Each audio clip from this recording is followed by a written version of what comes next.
Hi, and welcome to my December 14th video update. I'm trying to get in the routine of doing these updates on a regular basis, as I said before, and I'm already slipping because my intent is to do it every Friday, and today is Wednesday. So my approach to these updates is I sketch out the topics that I want to cover for the next maybe 1 or 2 months, and note the things that I want to say about that particular topic, and that way I can change and add things as things occur that I want to talk about. If I find something that is interesting that's not on my list, but something new that's happened to me, then I will change a topic from one week to push it ahead to another. And doing that's not really a big deal if I have something that I think that might be useful. And again, the purpose of these updates is to share what I'm learning, what I'm doing in getting back into video and photography in general, and so on.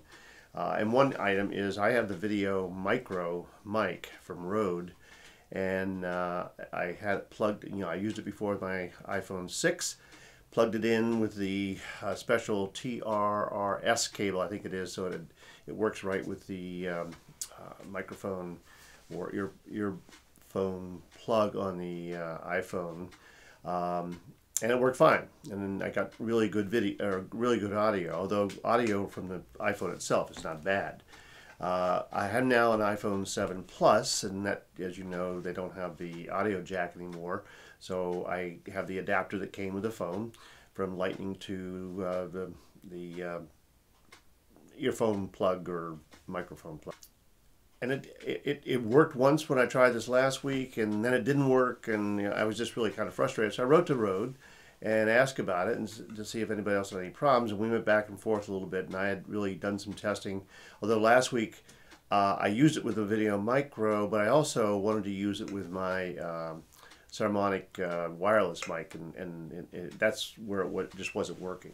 So today I have it plugged in with the VideoMicro, and it's working fine.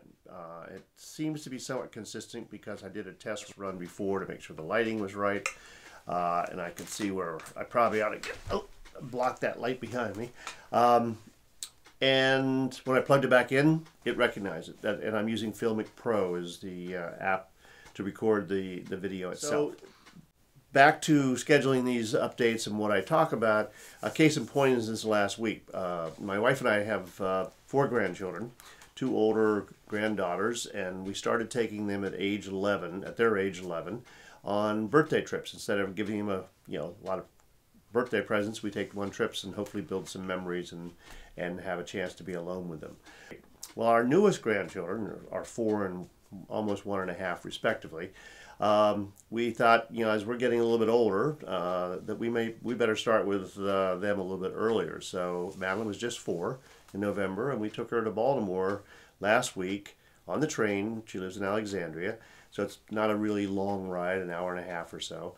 And spent several days there in a hotel and went to the aquarium and did things.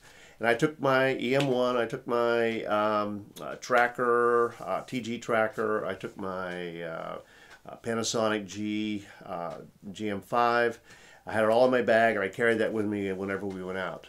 But it turns out that it's a lot different traveling with an 11-year-old than it is with a 4-year-old.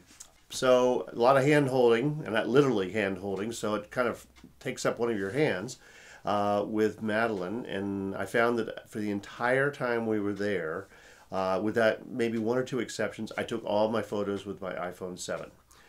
Which is has a phenomenal camera, and it has a dual lens, so it does a wide angle and it does a zoom.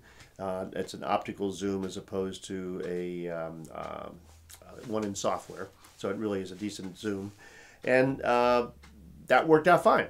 Now, the follow-up to these trips, I usually make a book, or I always make a book, a photo book with Blurb.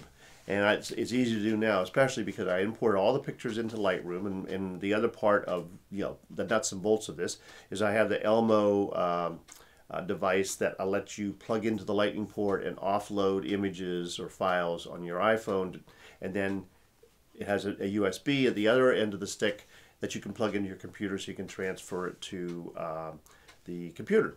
And that way you can, once I've confirmed they're on that device and they're solid, I delete them from my iPhone. That frees up space because I only have 32 gigabytes, and typically I have about 12 gigabytes remaining. And when I've taken a lot of pictures and I do some video clips, that eats up that space pretty quickly. So it's nice to be able to offload those files. So I brought them all into Lightroom and went through and did some editing on them. And now in Lightroom, the book module is actually connected with Blurb. And I sent the book off the day or so after we came back, and hopefully it'll be here in time for a right after Christmas gift to Madeline. But the key there was that I was using not any one of my nicer cameras, I was just using my iPhone, and that you can do that these days. So I wanted to share that and a little bit about the microphone thing this week. I've ordered a new camera, so in the following weeks I'll be talking about that. But thank you very much again for checking in and watching my video update for December 14th. And have a good week.